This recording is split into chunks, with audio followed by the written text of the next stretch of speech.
Welcome to our 5 on 5. We're pleased to be joined by Shawn Martinez, a Josephine County Treatment and Prevention Coordinator. Good to see you, Shawn. Thank you for being here. Thank you. Certainly an interesting time in the history of Oregon. Recreational marijuana now legal. Certainly for county and health agencies across the state, it's an interesting time. How are they reacting? Well, I think it's just like alcohol, tobacco, prescription drugs. It's all a substance that can be harmful if it's not used properly. Mm-hmm. And I know something that you have some expertise in is kids, right. You know, and its effect on kids. And of course, as we've talked about throughout the day, it's for 21 and older. We saw they're literally giving it away in Ashland at one dispensary. Are you concerned about kids or it falling into the wrong hands? Well, yeah, of course. When you have more access, then you have easy access. And so, you know, research shows us that the youth's brain is not developed until 24 to 29 years old. And so anything that is happening prior to that could be permanent damage to the brain. And we have seen surveys with marijuana use, heavy marijuana use before the age of 18 can lower your IQ up to 6 points. Okay, all right. So what about you know, parents having their conversations with their kids? I mean, talking about alcohol, cigarettes, now marijuana, and maybe some families have already had this talk, but now it's legal for 21 and up. Any tips on how they can go ahead and broach that? Well, I think, first of all, parents need to have their facts because our youth are Googling everything, and you can find all kinds of information.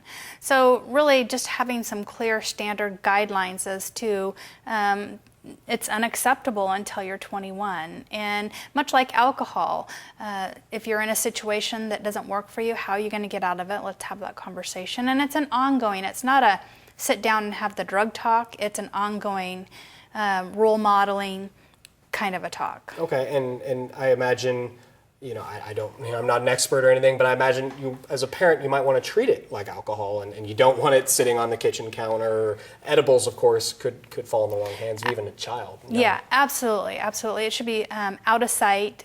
I would strongly recommend not smoking in front of your kids. Edibles, there's all kinds of edibles that look like candy, not having that laying around for your youth that have no idea to grab and eat. We've seen out of Colorado and Washington an increase in ER admissions because of overdose of edibles. Children? Yes. Okay, all right. Well, certainly something people want to be very careful of. So it's such a unique situation. You know, it's certainly new to Oregon, you know, relatively new recreational use in the United States, and the rules are still being formed as we speak. Is that something that it's such a fluid situation? How do we handle that in your opinion? Well, I just think it is probably the most unregulated system we have right now. And, you know, you can grow 4 plants, you can't smoke in public, you can't buy it. Right now.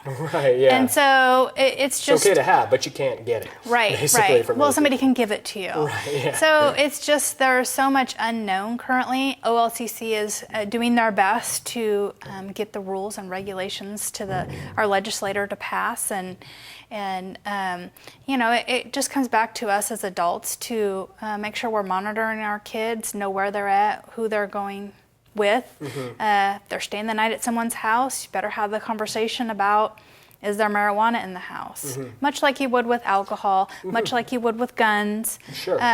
It's just that ongoing conversation. Yeah, responsible use, certainly something everybody should look for. It's a very fluid situation, as we all know. Good to see you, Shawn. Thank you so much for being here. Thank you. I appreciate it. Stay with us. We'll be right back.